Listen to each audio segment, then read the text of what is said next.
My voice is gone again. So, oh man, physical. They had a day off. They're running around, so it's really physical. A lot of competition, ones on ones, ones on twos, stuff like that. So, sets the tone for the whole week. Because everything's about practice. So it's a physical day. Speaking about being physical, how big is that going to be for you guys going up against what Michigan has up front? Yeah, the crazy thing is that that's what we do. Period, regardless of opponent. We want to set a standard of how we play, how physical we are, regardless of who shows up, right? And I think if we hold ourselves to that standard, then it'll take care of itself. The game will take care of itself. So right now we're concentrated on us right now. Yep. What's the most important thing or two to stopping the run, being good at stopping the run? I think it takes a concentrated effort. The one really cool thing about the guys in the locker room is that you see it from all levels. You saw the hit that Deshaun put on when he ran down on the run. There was no fear there. You saw they threw a screen out there to a really, really talented player, that's number 6, and Malcolm saw the ball and he jumped it right now and tackled it for maybe for a tackle for a loss, or no gain. So it's coming from all the levels, from everybody, which you got to do that, right? You play a great run defense. You got to have everybody buy in, and the guys have done a nice job. That's something that comes with the process, right? They got to feel confident. They got to feel big and strong. They got to feel like they know what to do. They got to feel like they know how to do it. And then you got to practice those techniques. The dominant contact, the RDV, and then when they get a chance to do it, you praise like that's what it's supposed to feel like. And then when they don't do it right, you correct it. And then the more and more reinforcement they get, that kind of becomes them. So. It's something that's continuing to show up. Guys are playing faster. They're understanding their assignments. So they're like the one on Deshaun. If you go back and watch it, he hits it on the fly. He's at about 7, 8, 9 yards when he starts to run and starts to see it. You know what I mean? And from the time he saw it, there was zero hesitation, because if he had hesitated one bit, that receiver was coming to crack him. He would have got cracked.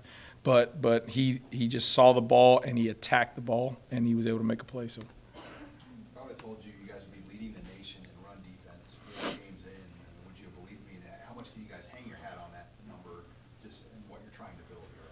Yeah, like I've been, previous experiences been like that before, and then ended up not like that. So everything is about we'll jump around and have parties and stuff at the end of the year when all the games are over. We'll look at all that stuff, but right now you gotta have a talented opponent coming in, and the willingness to practice today was good. The guys want to run around. It wasn't clean, but the guys want to run around. They want to be physical. So that was the most important part. And if we just continue to do that week in and week out, I think after the end of the season, you ask anybody that, I think we'll be up here doing cartwheels and somersaults and stuff. As much as we can do, you know what I mean?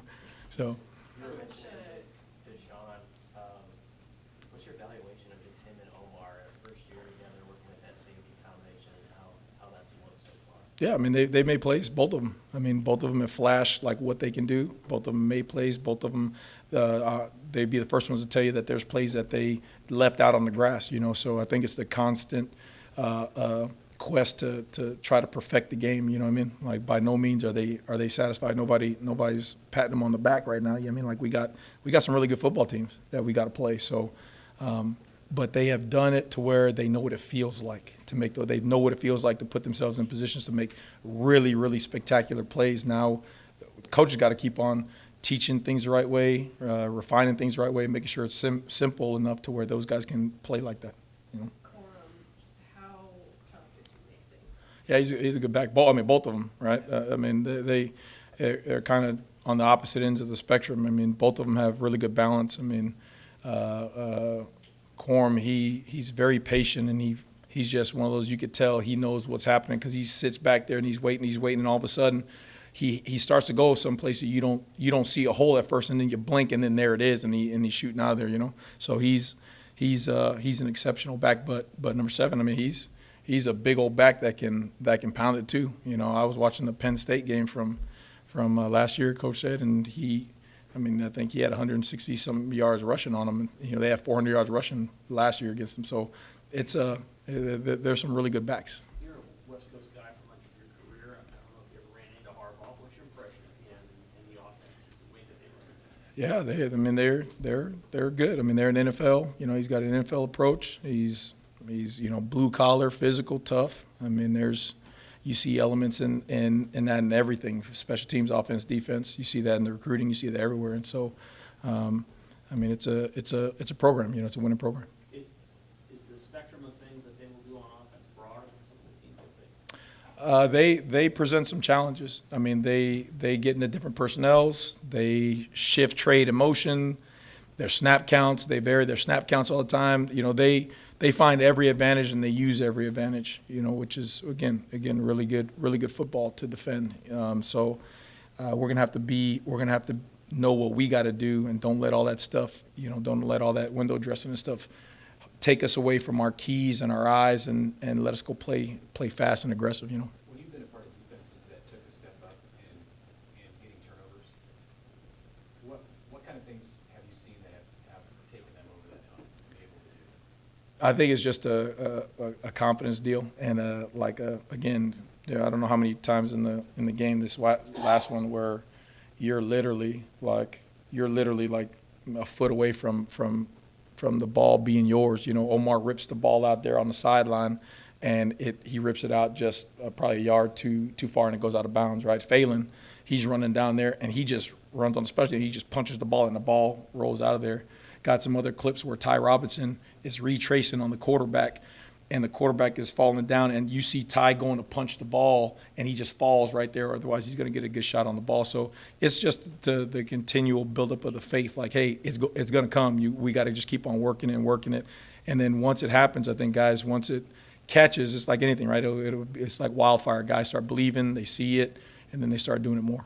How do you manage the situation with Luke Reimer this week, and how important would it be to have him in a game like this? Oh, 100%. I mean, he's one of the better linebackers in the Big Ten. You know, so I mean that's just the docs how he's feeling. You know, Coach Rule, everybody, the whole entire deal. Because the last thing you want to do is not care about his safety first. You know, so it is all on what he can do, how he's feeling, and you know we'll see and go from there. With how multiple you guys are on defense, how important is team chemistry, and how have you seen that grow this year? Oh yeah, well, I mean that's 100%. Because again, you're not doing the things you're doing unless all 11 plus the guys going in, so all whatever it is, 36 guys or whatever, they don't have some form of communication. They don't have some form of trust with the guy next to them. You know what I mean? So it's, but that started back when we got here. All the fall things, all the groups, all of the leadership building, all of the guys dapping each other up. You know, I think what you don't see in Coach Rule is he's always doing things like that. You know what I mean? Like that's the really cool thing from a coach's perspective is when you're around a guy like that, understanding why. I mean, you see like, hey, how come we'll stop? He's like, hey, I don't get out of the staff meetings. I know everybody wants to watch film right now. Go into the players' lounge and sit with those guys and have conversations with them, talk to them, be around them. You know, pizza and wing night last night, like be around them. You know what I mean? I don't care about the film. Go be around those guys. Little things like that all the time, continuously. And again, that just goes back to what you're saying about building that chemistry up so that way it comes out on Saturdays, you know. How different is the defensive line, the makeup of it? How different is that from when you arrived, and what were some of the priorities in that group right for the season? Yeah, again, when I arrived, you just didn't know, right? You had a bunch of guys, different body types. You didn't quite know what to expect or what they can do and stuff. And again, starting from the off-season, Coach Corey and Kristen and getting them all, Mitch and the sports science, all that stuff, getting them ready for the grass.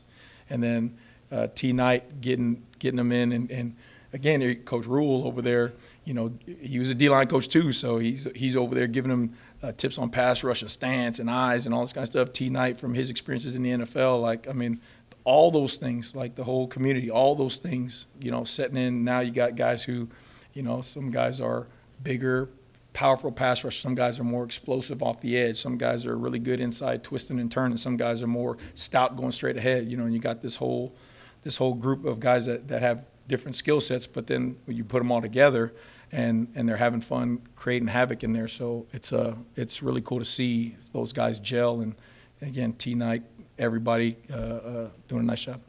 Any update on Cam? Yeah, I mean, he's running around out there. I mean, I thought he was going to be limping around in a jersey, but he was out there running around. Matter of fact, I screamed at him unconsciously because he went inside. He did some inside. He's supposed to go outside or something like that. I'm like, oh, dang, you're out there? I'm like, cool, let's go.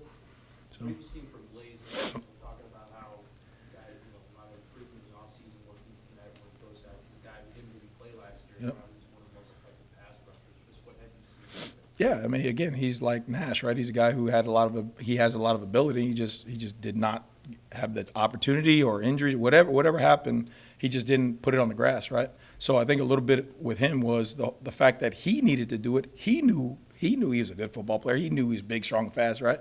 But then when he does it on the grass, then it's like, okay, I can do it. And then now you're just seeing him continuously grow with the more reps and the more stuff he's able to put on film. So happy for Blaze.